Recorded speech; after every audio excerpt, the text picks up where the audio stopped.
Are you excited to see the Wolfman? Are you?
Hey everybody, Hope and David here. Today we're going to be reviewing The Wolfman, but not the crappy Wolfman that came out in 2025.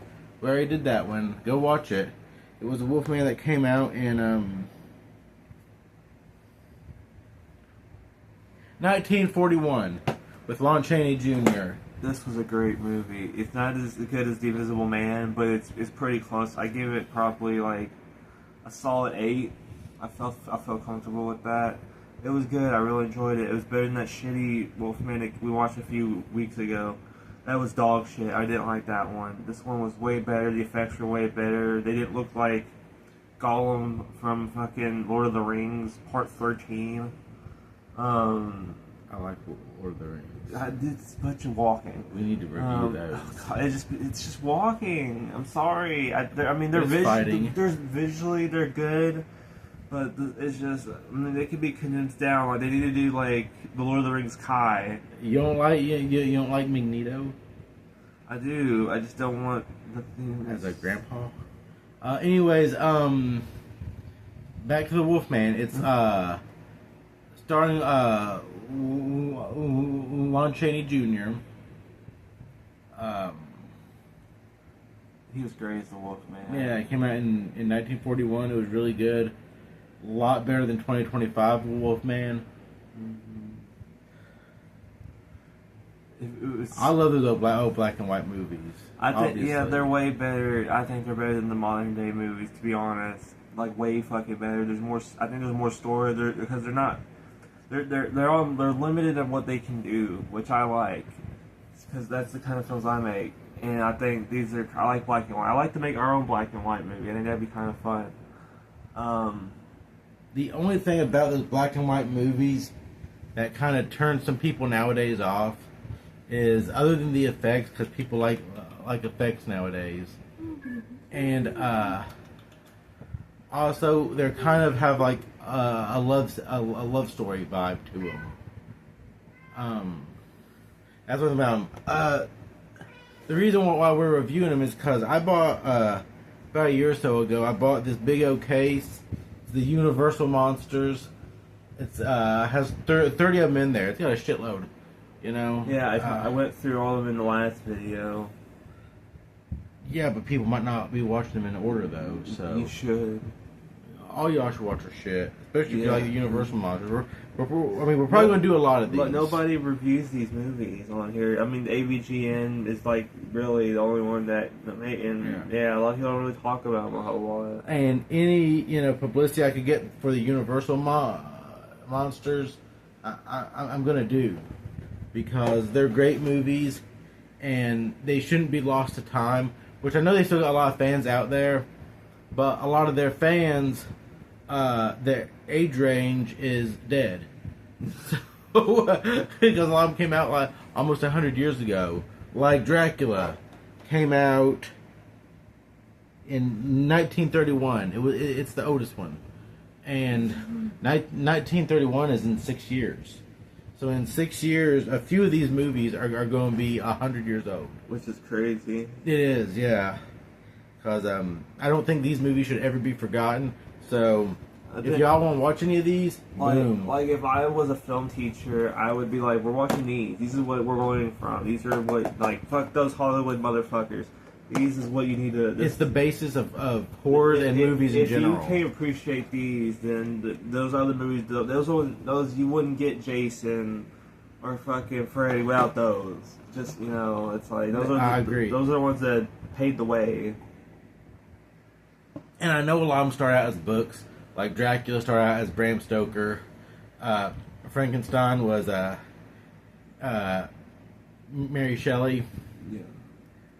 I'm not sure about the other ones. I don't want to get them wrong and seem like an idiot and be grilled by people who know more and got a lot more time on their hands and the power of Google at their fingertips. I don't. I'm a caveman that likes old movies. But the Wolfman has Bela Lugosi in it, who played Dracula. He was the one that infected Lon Chaney and bit him to where he became the Wolfman. And the Wolfman is only played by Lon Chaney in the American ones.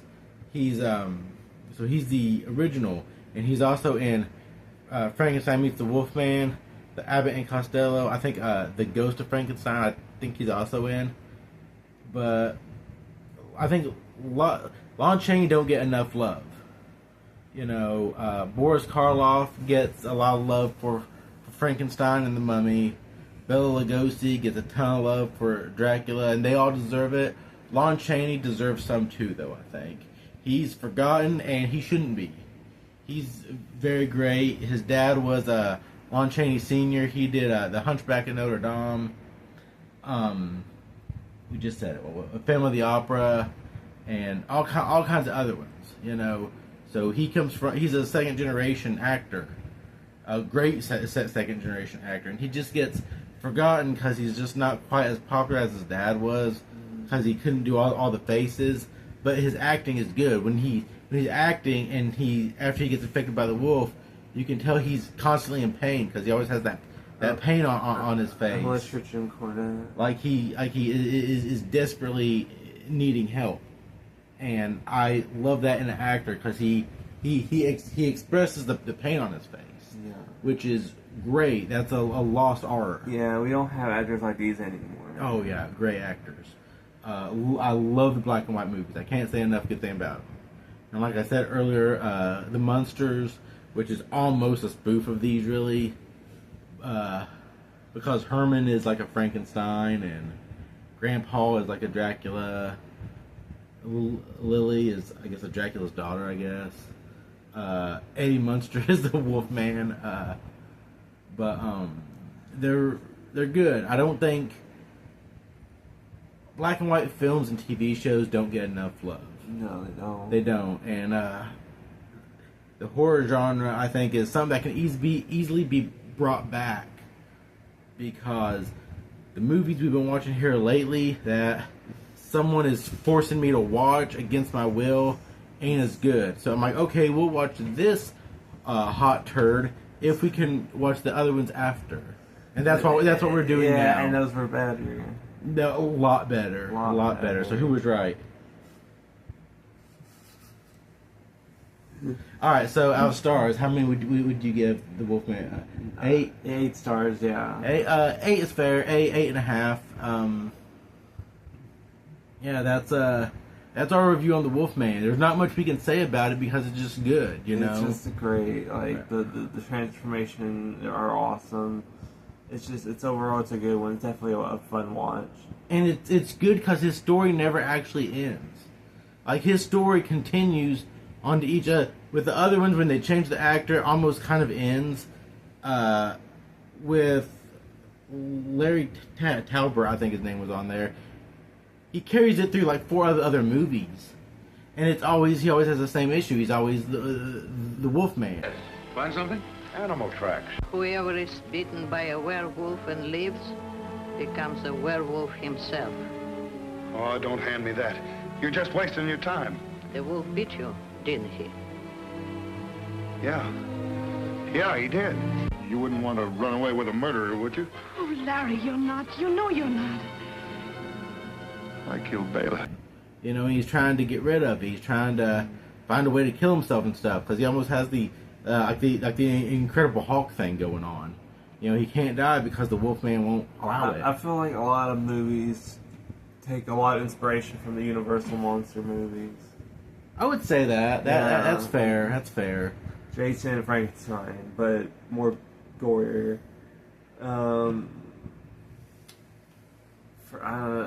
Just like there's a lot of inspiration. Freddy is more of a Dracula. Yeah, because he's kind of a mastermind and uses his power against you. Like you need to sleep, and Dracula needs to. You almost need to be asleep for him to sneak up on you and hypnotize you and all that stuff. So there's a lot of parallels between, like, what I do personally. I associate Texas Chainsaw with the Wolfman because they're both just fucking savage motherfuckers. But anyways, that was our review on the Wolfman. There's not much we can say about the movie because it's kind of it's cut and dry. Yeah, he gets bit by Bela Lugosi, who is the Wolfman, the first Wolfman. And his gypsy mom knows that Lon Chaney got bit, and she's trying to